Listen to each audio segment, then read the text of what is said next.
ओम शांति, नमस्कार। आप सभी का बहुत-बहुत स्वागत है आज के इस बातें मुलाकातें कार्यक्रम में और आशा करता हूँ आप बिल्कुल हेल्दी, वेल्दी और हैप्पी होंगे। और आपकी खुशी को बढ़ाने के लिए आज हमारे साथ रवि शुक्ला सर उपस्थित हैं। आप उन्हें स्क्रीन पे देखेंगे अभी और बड़ा अच्छा लगा जब रवि शुक्ला सर के बारे में हमने जाना। आप एक अच्छे ऑथर भी हैं और दी भारत पोर्टल के भी आप फाउंडर हैं। तो बहुत ही अच्छा लगता है जब हम लोग कुछ इनोवेटिव चीज़ें करते हैं, नई चीज़ें करते हैं और लोगों को हाथों-हाथ अगर जानकारी मिल जाता है, तो इससे बड़ी बात क्या हो सकती है। क्योंकि आज के समय में इसको कहा जाता है इन्फॉर्मेशन वर्ल्ड, है ना? जानकारी की दुनिया आज। जिनके पास ज़्यादा जानकारी है, वो ज़्यादा काम कर सकता है और अच्छा काम कर सकता है, सुविधाजनक काम कर सकता है। और जानकारी जिसके पास कम है, उसके लिए थोड़ी-सी मुश्किलें आ जाती हैं। तो जानकारी बढ़ाने के लिए आपके पास बहुत सारे अ, अच्छी चीज़ें भी आपको आज के समय में मिल गई हैं, जैसे आपके पास इंटरनेट की सुविधा है। तो जानकारी अभाव में होते हुए भी आप इंटरनेट में अच्छे समझदारी से अगर उसको यूज़ करते हैं, तो नेचुरली आपकी जानकारी जो है अपडेट हमेशा बनी रहती है। तो आइए इसके साथ में मैं रवि सर से जोड़ना चाहूँगा। रवि सर एक अच्छे टीचर भी हैं और अबू धाबी में आप विशेष रूप से शिक्षक का काम करते हैं और नागपुर में रहते हैं। और मैं चाहूँगा कि नागपुर से अबू धाबी तक जाने की जो यात्रा है, वो भी हम सुनेंगे आपसे। और सबसे पहले आपका बहुत-बहुत स्वागत है आज के इस एपिसोड में। रवि सर, गुड मॉर्निंग, कैसे हैं आप? रमेश जी, ओम शांति, नमस्कार। मैं बढ़िया हूँ। उम्मीद करता हूँ कि आप भी बढ़िया हैं और आपके सभी बिल दर्शकों को आज की सुबह से एक नई ऊर्जा और एक नई सकारात्मकता मिले। इस उम्मीद के साथ में आज का ये कार्यक्रम हम शुरू करेंगे। और जैसा बिल्कुल। कि आपने कहा, नागपुर से लेकर के अबू धाबी तक का सफ़र, ये बड़ा दिलचस्प सफ़र रहा है सर। और ऐसा दिलचस्प रहा है कि नागपुर से पढ़ाई करने के उपरांत नागपुर में जी, दरअसल जब मैं 10वीं 12वीं ग्रेजुएशन और पोस्ट ग्रेजुएशन के अंक देखता हूँ, तो उन हुँ, अंकों पर मैं विशेष रूप से यदि आपके साथ में कोई विद्यार्थी जुड़े हैं या कोई जो कि हतोत्साहित हैं और हमेशा अंकों को लेकर के या मेरी किस्मत ने मुझे क्या दिया इस पर लेकर के खुद को कोसते रहते हैं, तो मैं उन्हें बताना चाहता हूँ और पूरी ईमानदारी के साथ और बिल्कुल बेशर्मी के साथ बताते हुए मुझे कोई शर्म नहीं आएगी कि 10वीं में मात्र 52%, 12वीं में मात्र 47%, ग्रेजुएशन में मात्र 50%, पोस्ट हुँ, ग्रेजुएशन में थोड़ी बहुत समझ आ गई थी, तो जाकर के फर्स्ट क्लास यानी कि 70% के आसपास अंक प्राप्त हुए। और नागपुर से हमेशा जब भी आप एक बतौर युवक अपने करियर को देखते हैं, सोचते हैं, समझते हैं, तो बहुत सारे प्रश्न होते हैं। मेरे मन में भी बिल्कुल। थे कि क्या किया जाए? बचपन से मंचों से जुड़ने का एक अलग अनुभव रहा है। दरअसल मैं जिस विद्यालय में पढ़ता था, वो मिशनरी हुँ, स्कूल था, जहाँ पर फादर और सिस्टर का कांसेप्ट होता है। बिल्कुल। जब मैं कक्षा तीसरी चौथी में था, निहायत ही शरारती और बेंच पर न बैठाए जाने वाले बच्चों में, जैसे कि सिस्टर हमेशा अपने बगल में बिठाती थी कि जहाँ तक उनका दायाँ हाथ पहुँच सके। और सिस्टर और फादर के सामने ये समस्या थी कि इस बच्चे को शांत कैसे किया जाए या इसे काबू में कैसे लाया जाए, तो उन्होंने मंचों से जोड़ा। मुझे पनिशमेंट के तौर पर उन्होंने ये कहा कि तुम मंच पर आकर के खबर पढ़ोगे, न्यूज़ पढ़ोगे।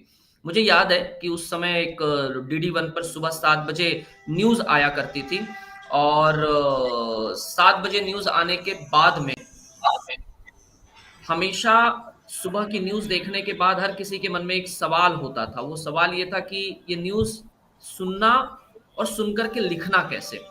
तो मैं जी, उस जी। न्यूज़ को देख कर के सुन कर के लिखने के बाद जब पहली बार मंच पर चढ़ा, तो उस मंच पर चढ़ने के बाद जब मैंने उसे पढ़ा, तो हुँ, सामने जो तालियाँ बजी, उस तालियों के बाद में एक अच्छी चीज़ महसूस हुई कि यार लोग ताली बजाते हैं, चाहे आप कुछ भी करो। ये बचपन का भाव था। ये बचपन का भाव था। लेकिन समझ के साथ-साथ ये समझ आया कि कुछ भी करो तब ताली नहीं बजती, कुछ अलग करो तब ताली बजती है। बिल्कुल, ये बिल्कुल। समझ आज की इस पीढ़ी को समझने की ज़रूरत है, जो कि हमारे आज का विषय भी है कि आप राइटिंग स्किल में कुछ भी लिखें, ये ज़रूरी नहीं है।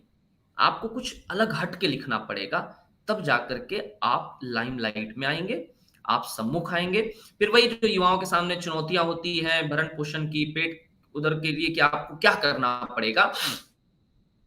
मुझे याद है कि मैं मेरे ट्यूशन के टीचर से मिलने के लिए जस्ट एवे ही चला गया। जैसे अभी मैं नागपुर आया हूँ, तो हुँ, मैं हुँ। जितने भी गली-मोहल्ले से जो भी गुज़रते हैं, सबसे मिलते रहता हूँ, कि मिल्ला चलो मिल कर के आते हैं।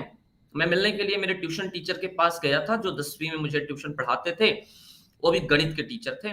तो मैं उनसे मिल कर के आया और मैंने कहा कि सर उन्होंने कहा, "क्या कर रहे हो?" तो मैंने कहा, "सर हिंदी में मास्टर्स कर रहा हूँ।" तो बोले, "मेरे एक पहचान का विद्यालय है, वहाँ पढ़ाओगे?" मैंने कहा, "पढ़ाने का अनुभव तो अपने को है नहीं, पर ठीक है, पढ़ा लेंगे।" मैं अगले दिन आप यकीन नहीं करेंगे 400 ती 300-400 वाली वो जो सड़क पे जीन्स और टी-शर्ट मिलती है, वही वाली खरीद करके, पहन करके मैं पहुँचा था और साइकिल से मैं गया था। साइकिल से गया था, मुझे देख कर के कोई बतौर टीचर आप इंटरव्यू देने आए हैं, कोई नहीं कह सकता था। अंदाज़ा नहीं लगा सकते। ऑरेंज रंग की एक नारंगी रंग की टी-शर्ट थी। एक और आप यकीन नहीं करेंगे 12 जेब वाली जो जीन्स होती थी, जिसे मेरे ख़्याल से कार्गो बोलते हैं, कुछ अलग सा नाम है।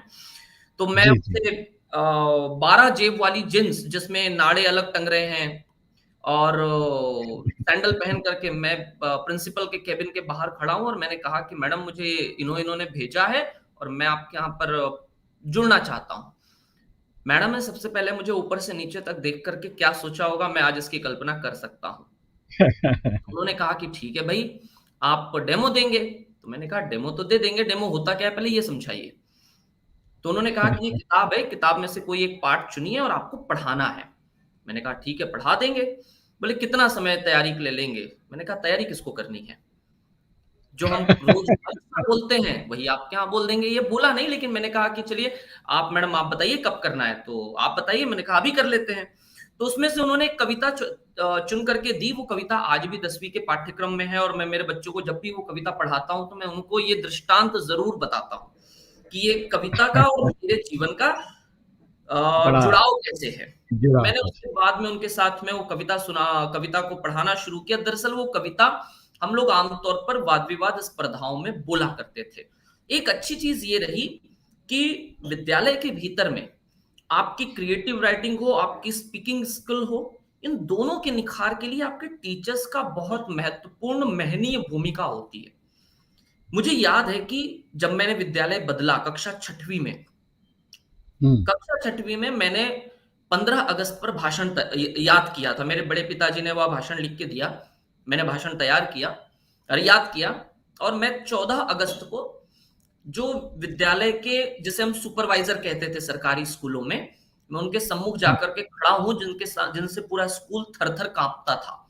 लंबी-चौड़ी परछाई थी, अकड़ मूंछ की अकड़ वाले और आज भी वे हैं और मैं उनके सामने खड़ा हूँ और मैं कह रहा हूँ 6वीं का बच्चा, सर मुझे कल 15 अगस्त पर भाषण देना है। उन्होंने ऊपर से नीचे तक देखा, बोले, "तुम खुद तय करोगे?" मैंने कहा, "नहीं सर, मैं हाँ। तो बताने आया हूँ।" तुम तो बोल रहे हो कि तुम तय करके आए हो। उन्होंने बहुत अच्छी चीज़ कही, "तुम तय करोगे कि तुम बोलोगे या नहीं?" मैं छोटा था, मैं क्या कहता? मुझे आज समझ आता है कि उनके उस बोलने का मैंने ये कहा था और कि क्या। मैं बोलना चाहता हूँ, मैं कल भाषण दूँगा। मैंने सीधे स्टेटमेंट दे दिया, "सर कल मैं भाषण दे रहा हूँ, बाकी आप देख लो।" मुझे आज समझ आया कि मुझे ये बोलना चाहिए था कि सर मैं भाषण देना चाहता हूँ, मैं तैयारी करके आया हूँ। उन्होंने मुझे सुना, सुनने के बाद जिस चेहरे पे बहुत जल्दी खुशी नहीं आती, उस पर हल्की-सी मुस्कुराहट थी और उन्होंने कहा कि तुम कल ना आईने के सामने खड़े होकर प्रैक्टिस करके आना। अब हम लोग उस परिवार से थे जहाँ पर पिताजी बड़े सख्त स्वभाव के, घर के भीतर को करिकुलर एक्टिविटी मतलब कि घर में गब्बर सिंह को जन्म देने का नाम था।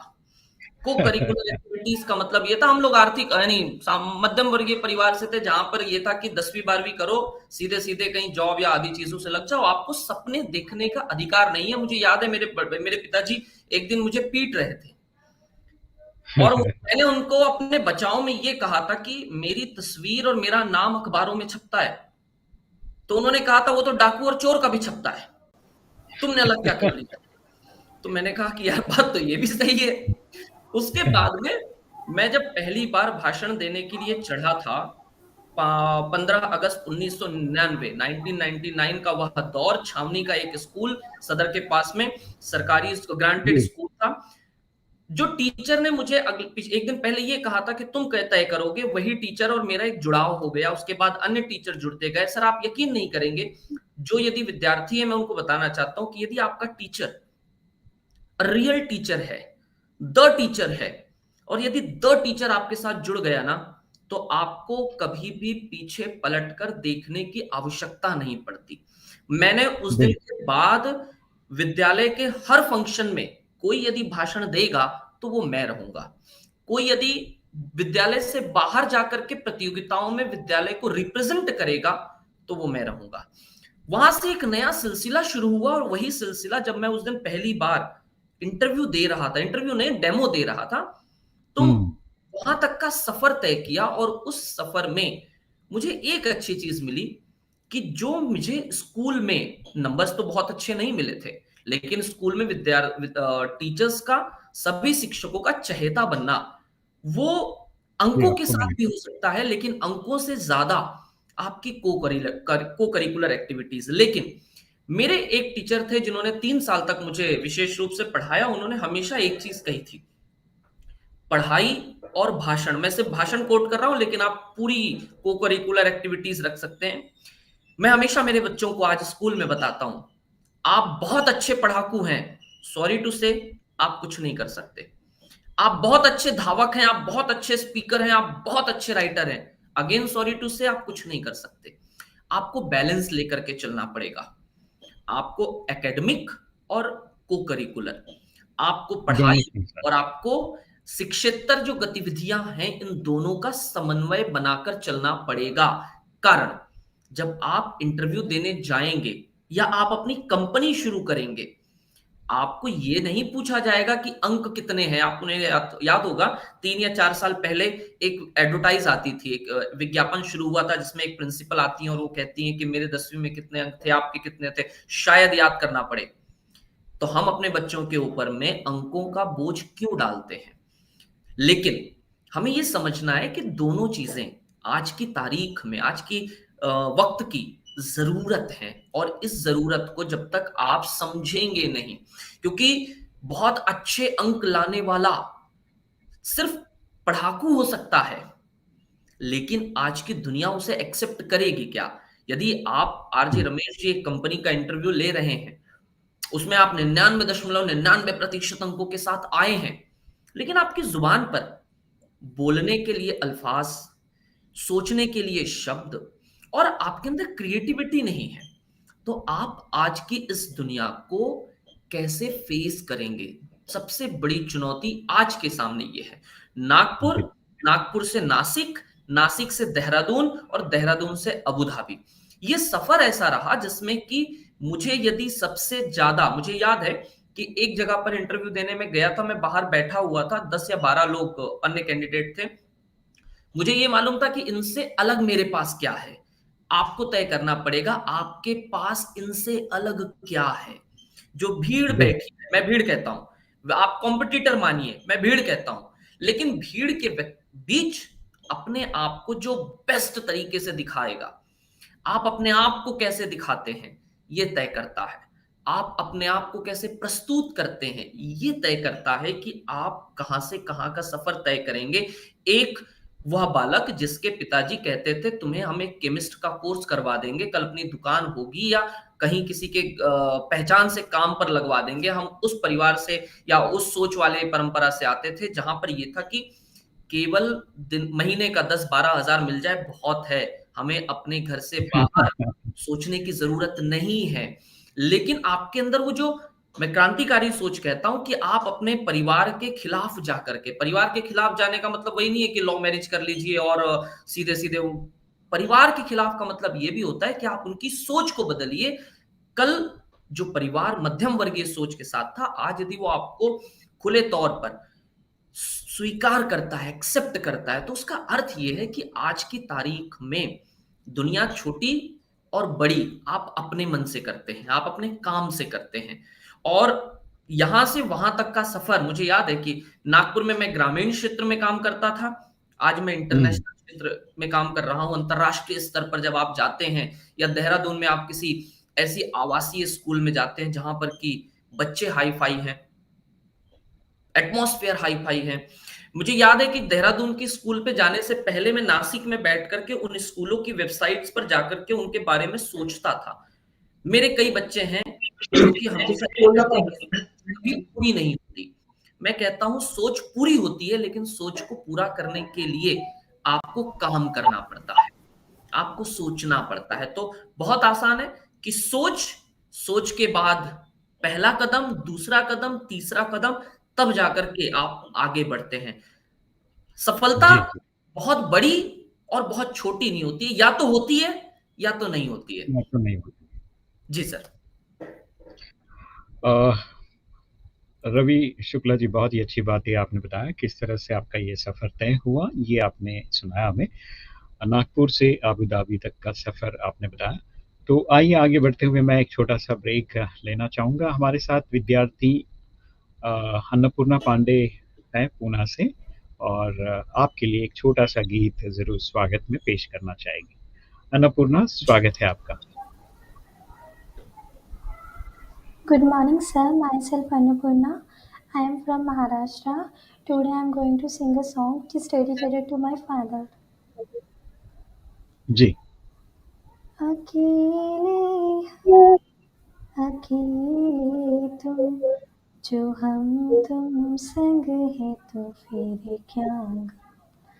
तू मेरा दिल तू मेरी जान ओ आई लव यू डैडी तू मासूम तू शैतान but you love me daddy तू मेरा दिल तू मेरी जान ओ I love you daddy तू मासूम तू शैतान but you love me daddy यूं तो है तू नन्हा सा है मगर गुरु सबका और इसी शरारत से दिल जिगर है तो सबका कहने को है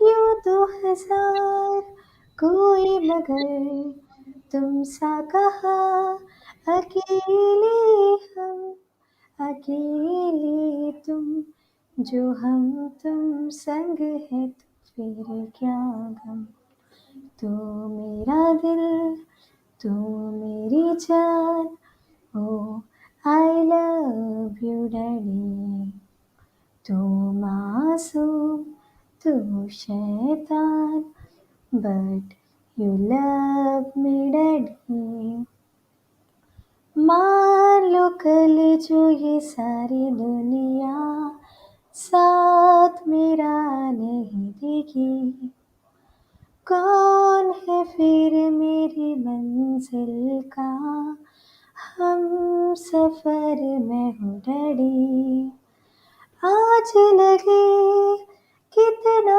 हसीन अपना कहाँ अपना कहे अकेले हम अकेले तुम जो हम तुम संग है तो फिर क्या गम तू मेरा दिल तू मेरी जान ओ आई लव यू डैडी तू मासूम तू शैतान but you love me daddy but you love me daddy thank you so much thank you Annapurna, बहुत बढ़िया, बहुत ही सुंदर गीत आपने गुनगुनाया और बड़े अच्छे से आपने गुनगुनाया और बहुत-बहुत शुभकामनाएँ आपको, मंगल कामनाएँ करते हैं।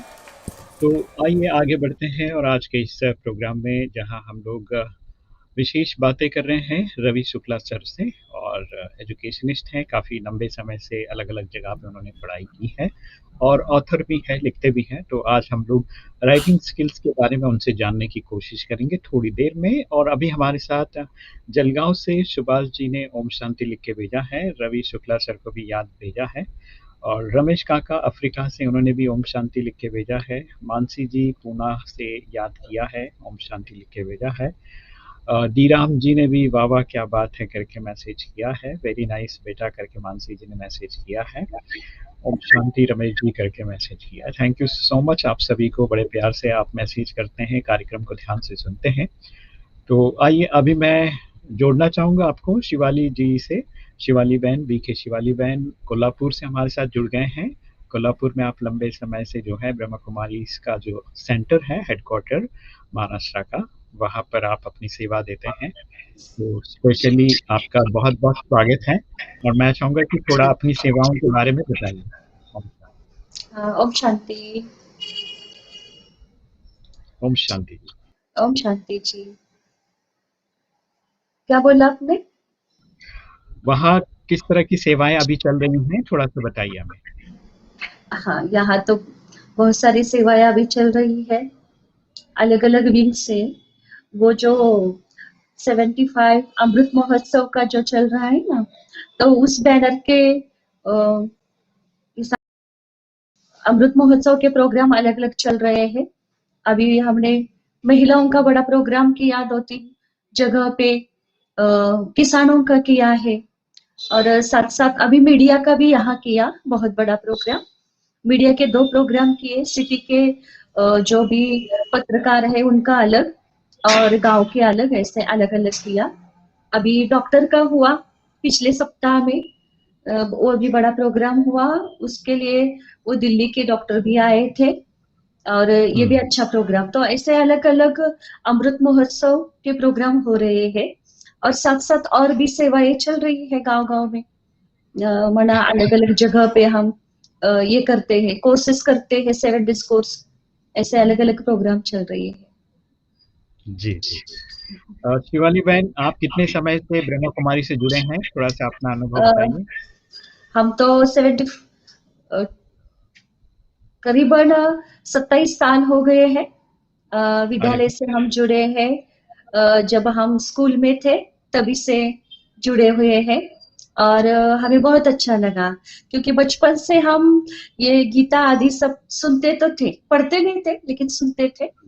बहुत अच्छा लगता था जब शास्त्र आदि सुनते थे, कुछ बातें अच्छी अच्छी उसमें से बताते थे, लेकिन उसका जो सार है, उसका जो मीनिंग है, वो यहाँ हमें मिला तो और अच्छा लगने लगा।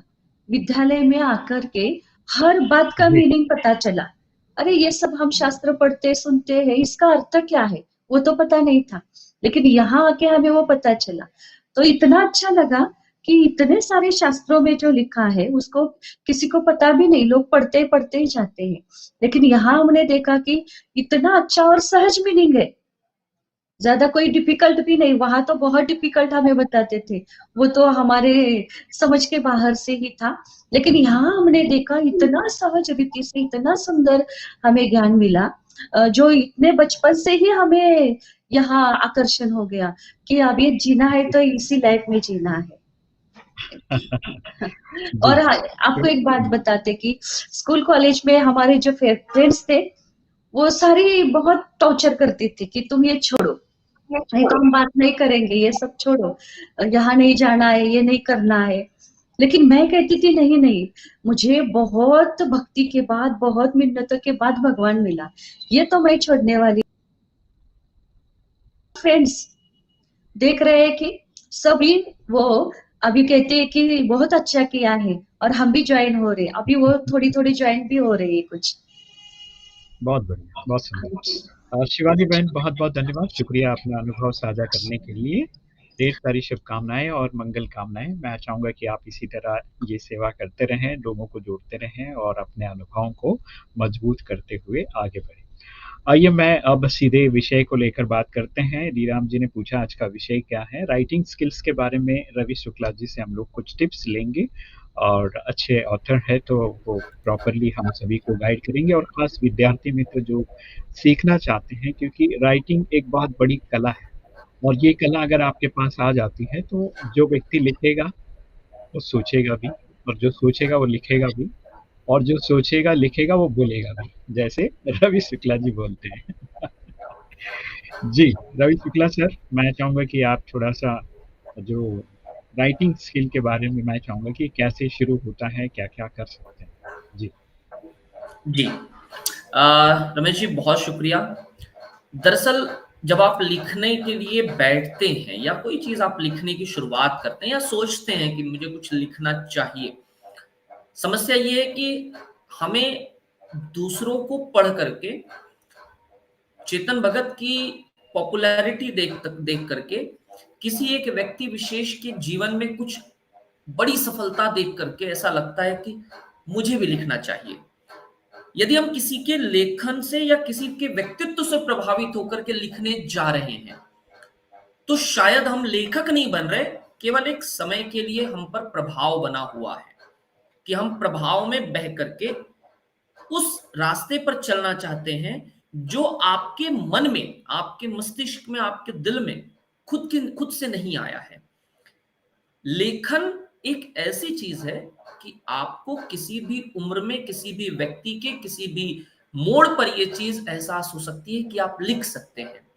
किसी बाहरी व्यक्ति के प्रभाव से यदि आप लिख रहे हैं, किसी एक कारण विशेष से आप लिख रहे हैं, तो आप लेखन नहीं कर रहे।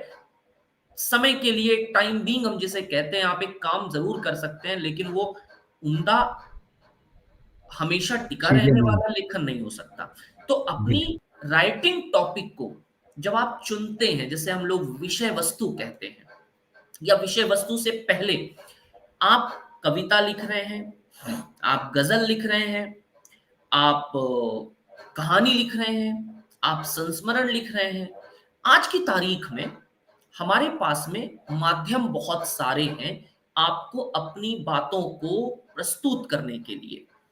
मुझे याद है कि जब हम विद्यालय या महाविद्यालय में थे, हमारे उस वक्त के बहुत से ऐसे चीजें थी जिसे यदि आज सहेज कर रखते, या उस वक्त आज जैसी तकनीक होती, टेक्नोलॉजी होती, कम्युनिकेशन के माध्यम होते, तो शायद आज वो स्टोर्ड रहता और एक अच्छा कलेक्शन होता। आज की पीढ़ी के पास में बहुत से माध्यम है कि वे अपने आप को प्रस्तुत कर सकते हैं। बहुत से माध्यम है, बिना खर्च किए आप अपनी विषय वस्तु को प्रकाशित कर सकते हैं। तो माध्यम तो उपलब्ध है, तो समस्या कहाँ है? समस्या ये है कि हम भटके हुए हैं, और हमारे भटकने का कारण ये है कि हम समयानुसार किसी वस्तु, किसी व्यक्ति, किसी सिचुएशन के प्रभाव में आकर के भटक जाते हैं। तो सबसे पहले हमें यह ध्यान रखना है कि हम क्या लिखना चाहते हैं। एक दौर चला कि कुमार विश्वास की कविताएं खूब मशहूर होने लगी, तो हर कोई कुमार विश्वास बनने की तर्ज पर लिखने लगा। एक दौर चला जब थ्री इडियट खूब मशहूर हो गई, तो हर कोई चेतन भगत बनना चाहने लगा। एक दौर चला जब प्रेमचंद को खूब लोगों ने सराहा, तो लोग प्रेमचंद की राह पर चलने लगे। दौर दौर की बात है या विषय विषय की बात है। जैसे बीच में आईआईटी इंजीनियरिंग का खूब क्रेज था, आईआईटी नहीं, इंजीनियरिंग का खूब क्रेज था, जिसे चाहो देखो 10 में से 9 इंजीनियर बनने की चाह में बैठा था। उससे पहले आपको याद होगा तो पीएमटी का खूब दौर चलता था। हर कोई डॉक्टरी करना चाहता था। तो एक दौर दौर की बात होती है, लेकिन इन सभी दौर में यदि आप अपने विषय वस्तु पर, आप क्या लिख रहे हैं, आप क्या लिखना चाहते हैं, इस पर अडिग हैं, तो आप सचमुच में लेखन करने के लिए बने हैं। दो प्रकार का लेखन है, या तो आप फुल टाइम लिखें, या तो आप अपनी रुचि के साथ रुचिवर्धक रूप में लिखें, आप रुचि के लिए लिखें। रुचि के लिए यदि आप लिख रहे हैं, तो जरूरी नहीं है कि आप नियमों का पालन करें या अन्य चीजें करें, जिससे हम लोग आज की तारीख में सोशल मीडिया पर देखते हैं। हर कोई कुछ ना कुछ लिखता है, पर रुचिवर्धक है। गलतियां हो सकती हैं, व्याकरण दोष हो सकता है, विषय से भटकाव हो सकता है, लेकिन वो रुचिवर्धक है। लेकिन आप यदि इसे एक प्लेटफॉर्म देना चाहते हैं, जरूरी नहीं है कि आप बहुत बड़े लेखक बने।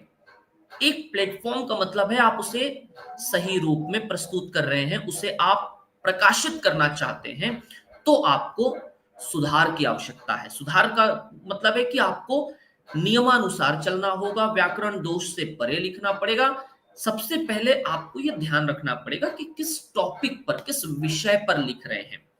लिखने से पहले टॉपिक आपके सामने पूरी तरह से स्पष्ट होना चाहिए, फोकस्ड होना चाहिए, आपकी पहली शर्त है। कारण, मैं बच्चों को क्रिएटिव राइटिंग के तौर पर जब कक्षा में हिंदी में पढ़ाता हूं तो चौथा भाग जो होता है हिंदी के पेपर का, वो होता है क्रिएटिव राइटिंग का।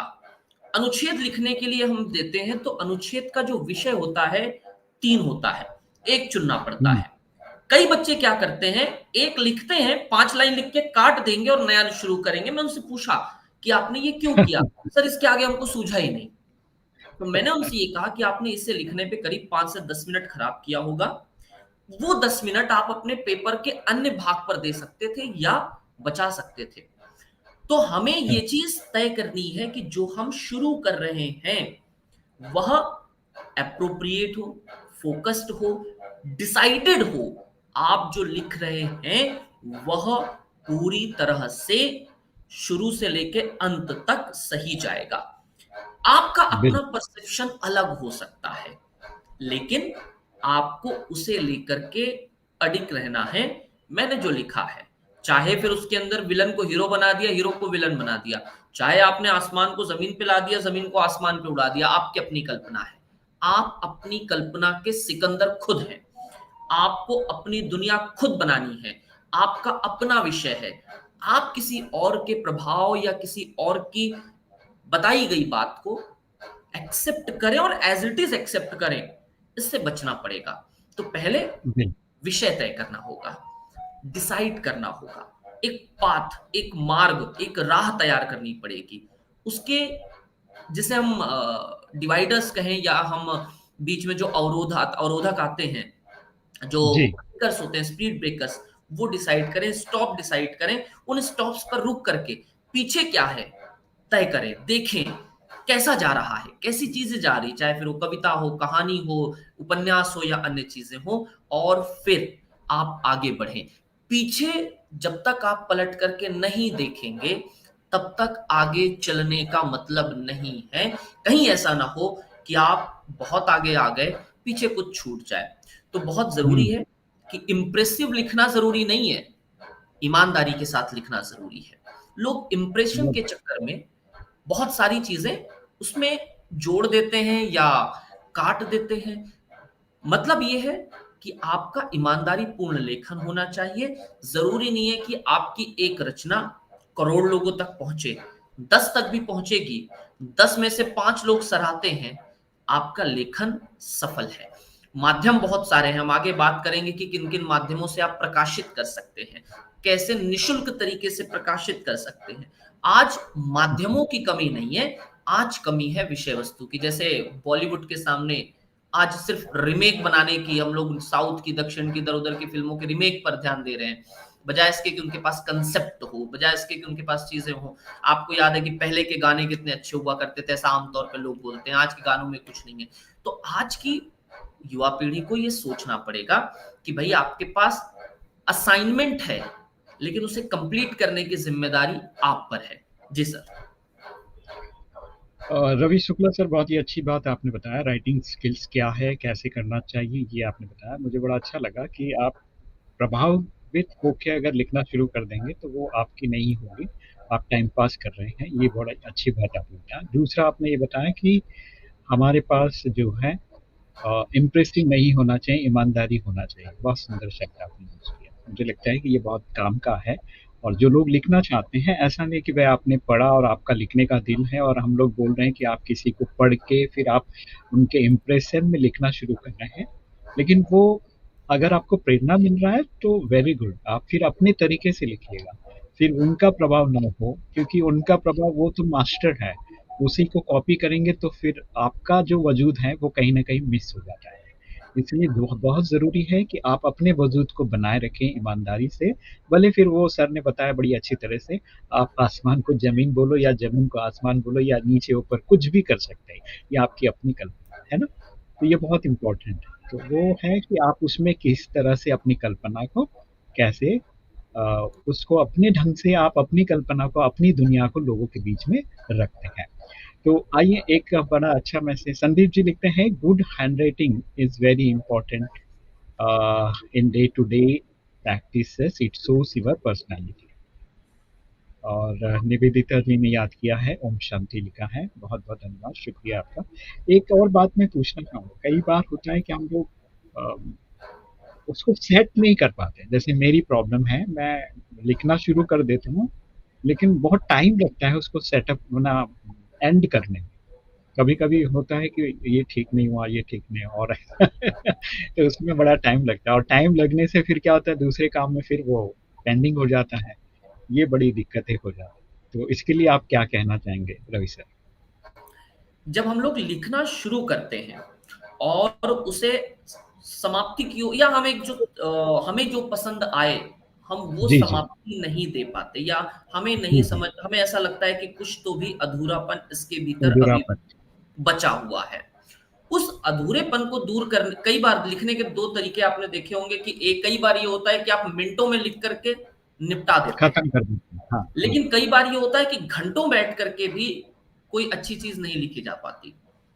ये सब कुछ तय करता है आपके अपने मन मस्तिष्क पर कि आपका मूड कैसा है। मैं आमतौर पे जी। कहता हूँ कि वो जो नहीं होते हैं कि लेखक होता है मूडीला। लेखक का मूड या क्रिएटिव बंदे का मूड, जो क्रिएटिव राइटिंग कर रहे हैं, चाहे फिर वो जी, जी। आर्टिस्ट हो, पेंटर हो, कलाकार हो, अभिनेता हो, लेखक हो, म्यूजिशियन हो, आप किसी भी चीज को क्रिएटिव, जितनी भी चीजें हैं उससे जोड़ करके देखें। उसके लिए मैं मानता हूं, मैं व्यक्तिगत रूप से मानता हूं, बाकी अपने अपने सबकी सोच हो सकती है। बिल्कुल, बिल्कुल। मेरा एक मित्र है जो कि क्रिएटिव राइटिंग करता है, जैसे विज्ञापन के लिए एक कंपनी ने हायर किया है, हुँ। उसे असाइनमेंट दिया जाता है। सुबह 10 बजे टेबल पर असाइनमेंट आता है, टेबल पर मतलब कि जो स्क्रीन है उस पर असाइनमेंट आता है। और एक दिन का किस्सा यह है कि उसने कहा कि मुझे बॉस ने बोला 10:15 या 20 मिनट में मुझे चाहिए। मैं मेरे बॉस को कैसे समझाऊं कि मैं एक आर्टिस्ट हूं, आई एम अ कलाकार। मैं कैसे आपको अपने मूड के खिलाफ जाकर के लिख करके दूं, क्योंकि बॉस यानी सुनेगा नहीं। आपको ये चीज सामने वाले को एक्सेप्ट करवानी है कि सर ये चीज, यदि आप क्वालिटी पूर्ण चाहते हैं, गुणवत्ता पूर्ण चाहते हैं, तो समय देना पड़ेगा। लेखक हो, आर्टिस्ट हो, कलाकार हो, जो भी क्रिएटिव काम कर रहा है, उसे अपने नियमानुसार, अपने समयानुसार चलना पड़ता है। ये मैं व्यक्तिगत रूप से मान रहा हूं। मेरे एक दोस्त का मैंने आपको अनुभव बता दिया कि वो बिल्कुल, बिल्कुल। चाह करके भी लिख करके दे देगा, नो डाउट लिख करके वो दे देगा, लेकिन उसे वो लिख करके देने में जो उसे संतुष्टि मिलनी चाहिए थी अपने एक प्रोजेक्ट के बाद, वो नहीं जी, मिलेगा। वो नहीं।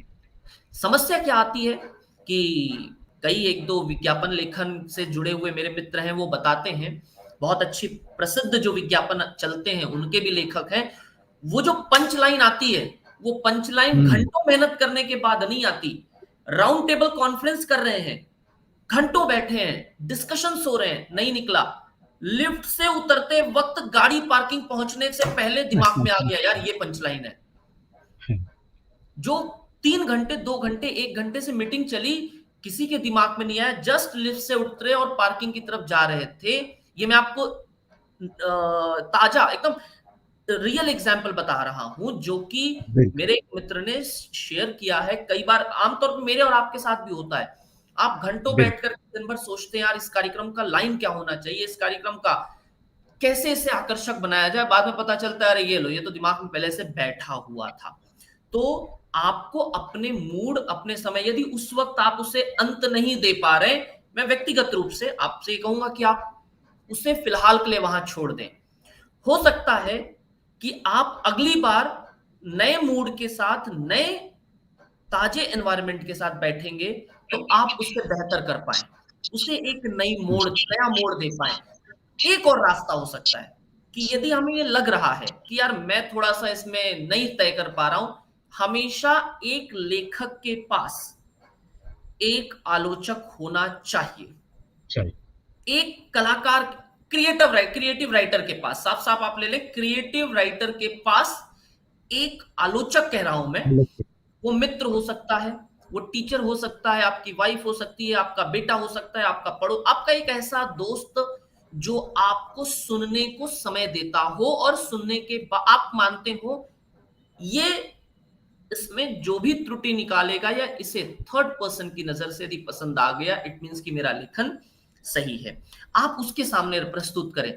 कई बार आपको ऐसे लोग बहुत अच्छी बहुत सलाह दे मदद देते कर हैं, बहुत अच्छी चीज दे देते हैं, जैसे आप अपने आप को आईने में देख रहे हो, आप ठीक उसी तरीके से एक अपने पास में दोस्त रखें जो आपके लेखन को, आपकी क्रिएटिव राइटिंग को हमेशा जज करने का काम, आप इससे पहले कि उसे पब्लिक करें, आप बस उस तक पहुंचा बिल्कुल। दें, देख यार आज ये लिखा है, बता कैसा है।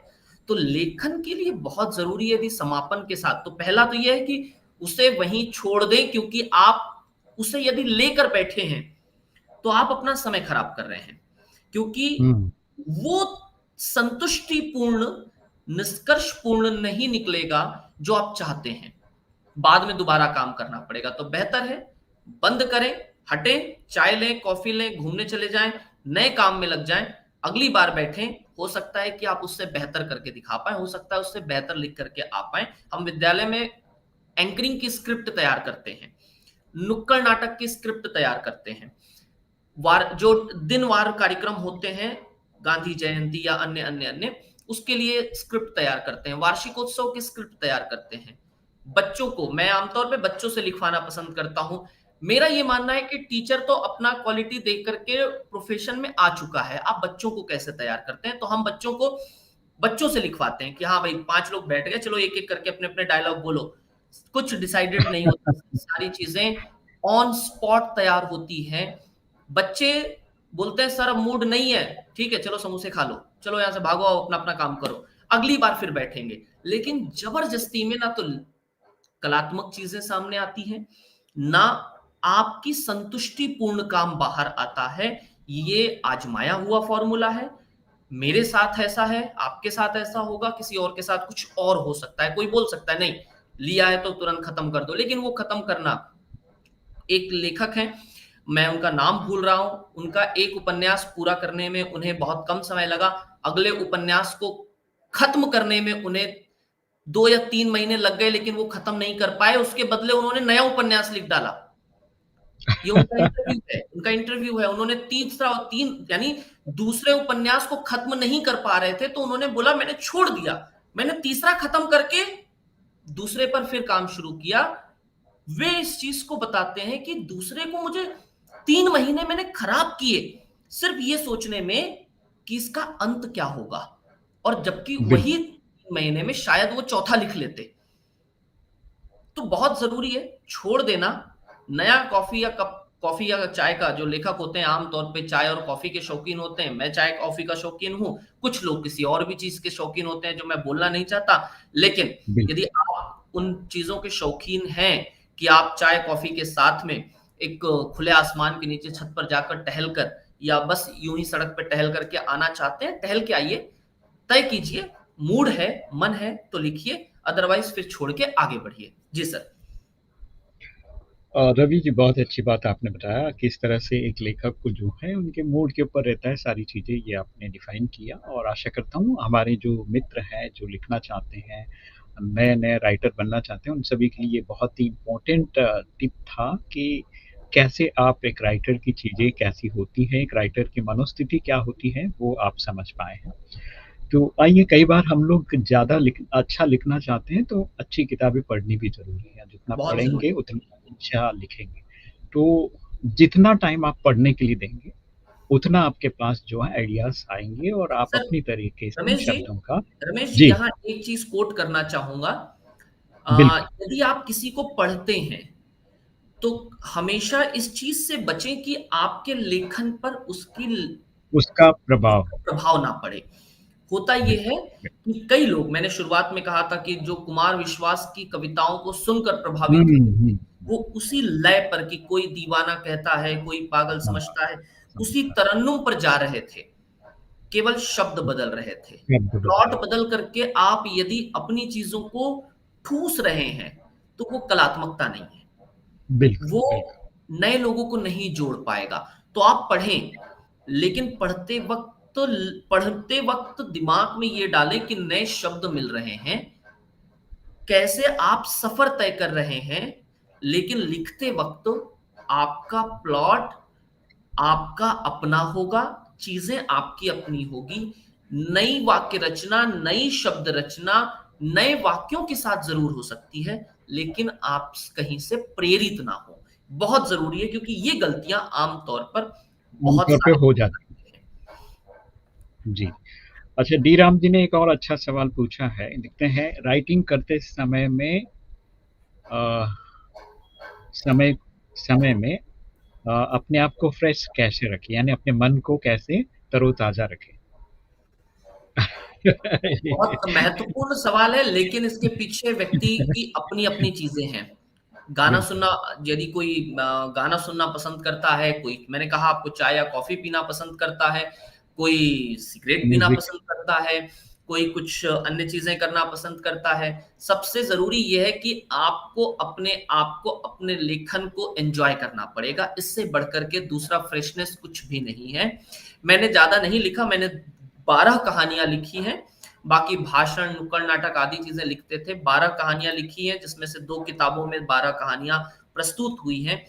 कहानी अपनी अपनी जगह पर अपनी अपनी तरीके से है। सभी कहानियों में एक नयापन है, नवीनता है, नए प्लॉट्स हैं, नई चीजें हैं।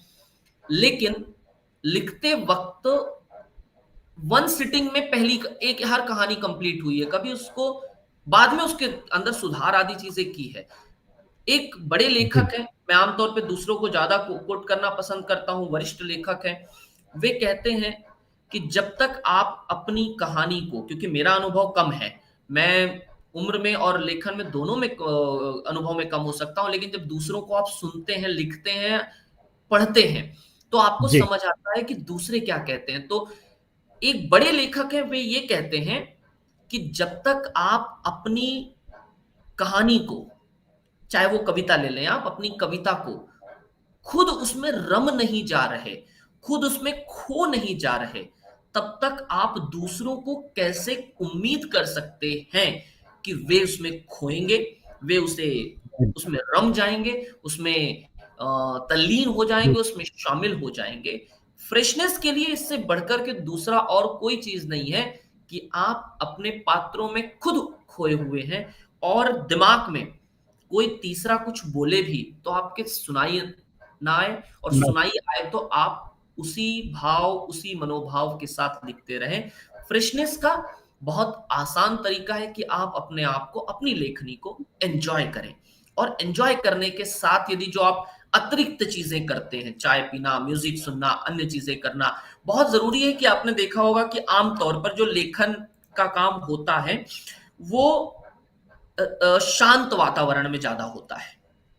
किसी भी लेख को लिखने के लिए शांत वातावरण बेहद जरूरी है। अगर बिल्कुल, कोई बिल्कुल। लिखता है तो वो एक ऐसे वातावरण को देखता है जहां पर शांति हो। मेरा अनुभव है, मैं रात के वक्त ज्यादा लिखना यदि पसंद करता हूँ, जिसमें पूरा घर सो जाता है, मोहल्ले में ये आलू प्याज सब्जी बेचने वालों की आवाजें नहीं आती, अन्य प्रकार की आवाजें नहीं आती। आपका विशेष रूप से आज का डिस्ट्रैक्शन का एक ही कारण है, वो है मोबाइल। शुरुआत में मेरा भी बच गया था। तो बिल्कुल, बिल्कुल। मोबाइल जो है वो आपके उस वक्त, कम से कम दुनिया सो रही होती है रात में 11-12 बजे से लेकर सुबह 5-6 बजे तक, उसमें मैसेजेस नहीं आते। समस्या क्या है आज की तारीख में, आपने यदि मोबाइल बंद किया तो आपके बैक एंड माइंड में ये चल रहा है कि कौन फोन कर रहा होगा। यदि आपने व्हाट्सएप बंद किया तो पता नहीं किसका संदेश आके, अच्छा आज की तारीख में व्हाट्सएप भी लैपटॉप पे चलता है, तो मैं 3 बार आपसे बात करते समय, जब मैं बात नहीं कर रहा होता हूं, मैंने चेक कर लिया है कि किसका संदेश आया है। तो इन सभी के अलग अलग प्रकार के जो डिस्ट्रैक्शंस हैं, डिस्ट्रैक्शन है जो उन लेखक को मुश्किल डिस्ट्रैक्शन कर से रहे हैं। बचने के लिए आपके पास में रात का एक ऐसा समय है, आप रात को लिखें, ये सलाह नहीं है, लेकिन एक ऐसा समय है जहां पर कि ऑप्शन। आप मान के चलें कि आप कश्मीर गए हैं, घूमने के लिए गए हैं। साहब, घूमने की बजाय लोग फोन पे लगे हुए हैं। मेरे साथ भी ये होता है। घर वाले शिकायत करते हैं, आप घूमने आए हो या फोन पर आप बात करने आए हो। आप घंटों परिवार को आप लेकर के गए थे, परिवार को समय देने के लिए, लेकिन आप वहां से मीटिंग्स कर रहे हैं, आप वहां से फोन पर लगे हुए हैं। तो इस डिस्ट्रैक्शन से बचने के लिए जरूरी है शांत वातावरण की तलाश करना। वो कोई भी हो सकता है, जरूरी नहीं है कि रात का समय हो। आप अपने आप को कैसे दिमाग को सेट करते हैं। तो फ्रेशनेस के लिए जरूरी है अपने लेखन में खुद खो जाना, और अपने इमेजिनेशन में आप अपने डिस्टर्ब करने वाली चीजों को वो डिस्टर्बेंस क्या है? मोबाइल है, आपका परिवार हो, आपके आसपास के लोग हो सकते हैं, परिवार नहीं कहूंगा, आपके आसपास के लोग हो सकते हैं, आपकी दिमाग में चलने वाली उल फिजूल बातें हो सकती हैं। यदि आप इनसे अपने आप को बचा करके रखते हैं, इन पर आप काबू कर लेते हैं, तो फ्रेशनेस के लिए कोई विशेष करने की आवश्यकता नहीं पड़ती। जैसे कि सुबह उठ करके जिस दिन आपको आरजे रमेश से बात करनी है, सुबह आपके रात के बैक एंड माइंड में चल रहा है कल सुबह 11 बजे का प्रोग्राम है, आपके फ्रेशनेस अपने आप रहेगी। आपने ये चीज गौर किया होगा सर, मैंने कहीं लिखा भी हुआ है कि जिस दिन आप बिल्कुल। नया कपड़ा पहनते हैं, उस दिन आपकी फ्रेशनेस और आपकी खुशी आपको उठ करके दिखाई देगी। जिस दिन आपने कपड़ा एक मलिन सा बस चिमटा उमटा कैसा करके पहना, चिमड़ा सा पहना हुआ है, आप उस दिन देखिए आपके बहुत सारी चीजों पर तय करता है, आपके चेहरे पर। साहब इतना नहीं, रमेश जी आपको मैं मजाक नहीं कर रहा जी, हूं, मैं बाहर बहुत ज्यादा रहा हूं, रहता हूं, आईनों पर तय करता है। बहुत से मिरर्स अलग होते हैं जो आपको बहुत अच्छा दिखाते हैं, कुछ मिरर होते हैं जो आपको ऐसा ताज्जुब करवाते हैं, यार आप तो बदल गए। हुँ, मिरर तक पर एक्चुअली ये मिरर का दोष नहीं है, ये कपड़ों का दोष नहीं है, सारा दोष है सोच का। आप उस दिन क्या हैं, आप उस दिन कैसे उठे हैं, आप उस दिन किससे मिले हैं, ये इतनी चीजें हैं। हमारे पिताजी की उम्र के लोगों को भले ही असर ना करें, मैं 30 से 35 के बीच का हूं, आप मुझसे बड़े हैं, हमारी उम्र को बहुत ज्यादा असर अफेक्ट करती है। क्यों? क्योंकि हमारा ना सोच स्वभाव वैसा बन चुका है।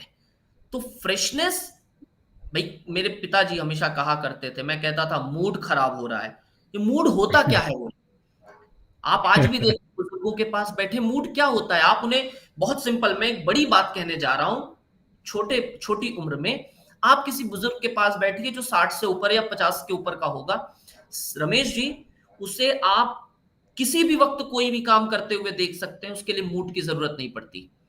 लेकिन आज का जो यंगस्टर है, सर अभी मेरा मूड नहीं है, कल करेंगे। कल करेंगे। क्यों? क्योंकि हमारी लाइफस्टाइल में, हमारी आसपास के परिवेश में बहुत बदलाव आया है। और उस बदलाव पर बड़ा सिंपल आखिरी उदाहरण, आपका जन्मदिन है सर, आप पब्लिक फिगर हैं, और आपको दिन में यदि 1000 के ऊपर संदेश फेसबुक, व्हाट्सएप, इंस्टाग्राम मिला करके ना आए, ऐसा लगता है यार अपनी थोड़ी बहुत पॉपुलैरिटी या रीच कम पड़ गई क्या? और यदि आप एक सामान्य आदमी है तब भी लोग यदि आपको फोन नहीं कर रहे, एसएमएस नहीं कर रहे, व्हाट्सएप नहीं कर रहे, आप जिनसे उम्मीद लगा के बैठे वो भी मैसेज फोन नहीं कर रहे, तो आपको उतना असर नहीं पड़ेगा, क्योंकि आप सामान्य लाइफ जीने के आदी हैं। और आप एक पब्लिक फिगर बन बिल्कुल, चुके हैं, बहुत बड़े पब्लिक फिगर ना भी हो तब भी बड़ा सिंपल है, सब कुछ यहां पर है जो यहां असर करती है, और ये दोनों मिलकर के आपकी लेखन और अन्य चीजों पर असर करते हैं। जी सर। बिल्कुल, बिल्कुल। रवि सर बहुत-बहुत धन्यवाद, शुक्रिया, बहुत ही अच्छी बातें आपने ब्रीफ़ किया कि किस तरह का आपका मनोस्थिति होना चाहिए और वो राइटिंग पे क्या-क्या चीज़ें अफ़ेक्ट करती हैं। तो आपने पूरी ही मेरे ख़्याल से बहुत सारी चीज़ें आपने बता दिया और इस इर्द-गिर्द में जो है चीज़ें हमारी बनती हैं और इस सराउंडिंग और आपके मन के विचार और आप कैसे उसको डील करते हैं, ये सारी चीज़ें जो है आपके राइटिंग्स के ऊपर असर करता है और आपके मूड को भी वो बहुत ज़्यादा प्रभावित करते हैं। तो चलिए जाते-जाते मैं आपके लिए एक और गाना डेडिकेट करना चाहूँगा और इसी के साथ पूरा करेंगे। वैशाली जी हमारे साथ पूना बानेर से उपस्थित हैं, आप भी ब्रह्मा कुमारी से जुड़े हुए हैं और संगीत में आप काफ़ी समय से काम कर रहे हैं, संगीत आपका प्यारा विषय है, आप अपने लिए गाते हैं, तो आज हमारे लिए गाइए। ओम शांति। जी, ओम शांति भाई जी। जी, ओम शांति। ओम शांति शिवाली दीदी, ओम शांति रवि सर। जी।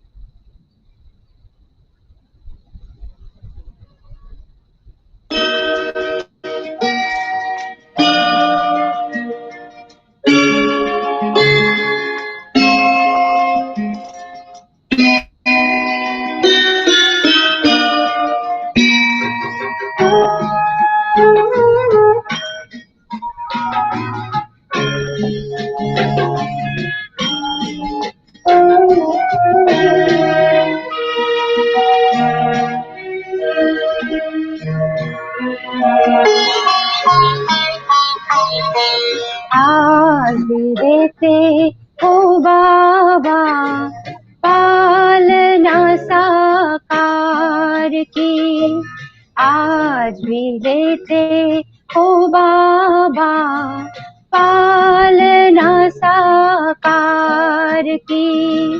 भरते जाते सब यहाँ से झोली तेरे प्यार की आज भी देते हो बाबा, पालना साकार की आज भी देते हो बाबा, पालना साकार की।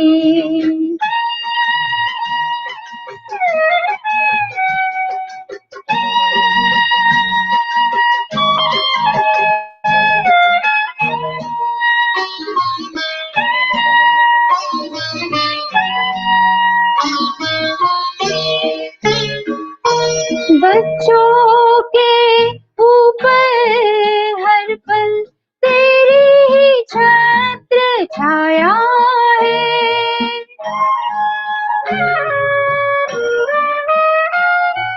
साकार कहा अव्यक्त कहा कोई ना अंतर आया है। तुमसे पाई दृष्टि हमने, दृष्टि हमने, दृष्टि हमने शिव निराकार की आज भी देते हो बाबा, पालना साकार की आज भी देते हो बाबा, पालना साकार की।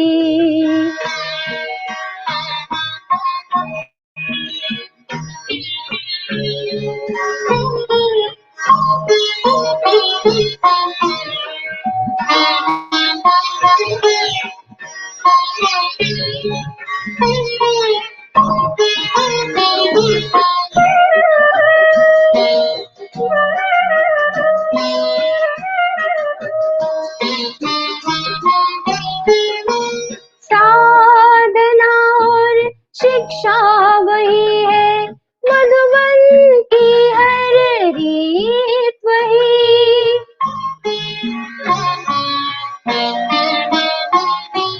सबके दिलों में पल रही है बाबा तुम्हारी प्रीत वही।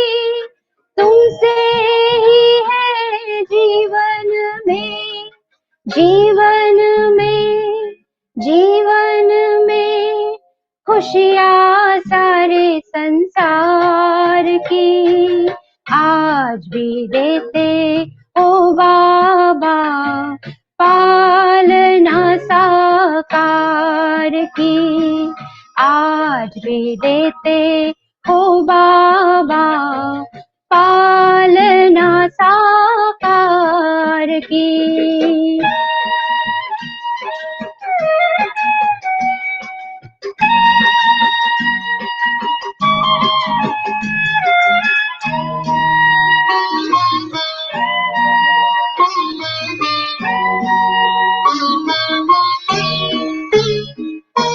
सेवा में सदा साथ का अनुभव सबको कराते रहते हो,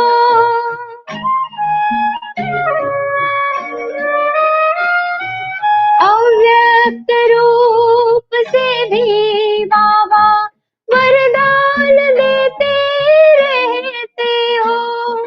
वसुंधरा पे गूंज रही, गूंज रही, गूंज रही महिमा तेरे उपकार की आज भी देते हो बाबा, पालना साकार की आज भी देते हो बाबा, पालना साकार की। भरते जाते सब यहाँ से झोली तेरे प्यार की आज भी देते हो बाबा, पालना साकार की आज भी देते हो बाबा, पालना साकार की, पालना साकार की, पालना साकार की। सर बहुत बहुत धन्यवाद, शुक्रिया ओम आपका, बहुत ही प्यारा सा ओम गीत शांति। आपने गुनगुनाया, थैंक यू। चलिए, रवि शुक्ला सर बहुत बहुत धन्यवाद, शुक्रिया, बहुत ही सुंदर आपने विषय को जो है बच्चों के लिए और खास करके जो लिखना चाहते हैं उनके लिए आपने बताया और बहुत काम की चीज़ आपने बता दी है। तो मैं चाहूँगा कि फिर से एक बार किसी और विषय को लेकर आपके साथ बात करना चाहूँगा मैं, तो मैं ज़रूर। चाहूँगा कि आप समय ज़रूर निकालें। एंड शिवाली बहन बहुत बहुत धन्यवाद अपने अनुभवों को और कोल्हापुर में किस तरह के ब्रह्म कुमारी के सेवास हो रहे हैं उसके बारे में बताने के लिए बहुत बहुत दिल से धन्यवाद आपका। आप सभी को फिर से एक बार ढेर सारी खुशियाँ और फिर मिलते हैं अगले एपिसोड में, तब तक आप बने रहिए हमारे साथ। सलाम, नमस्ते, गानी खम्मा, सुनते रहो, मुस्कुराते रहो। बहुत शुक्रिया। ओम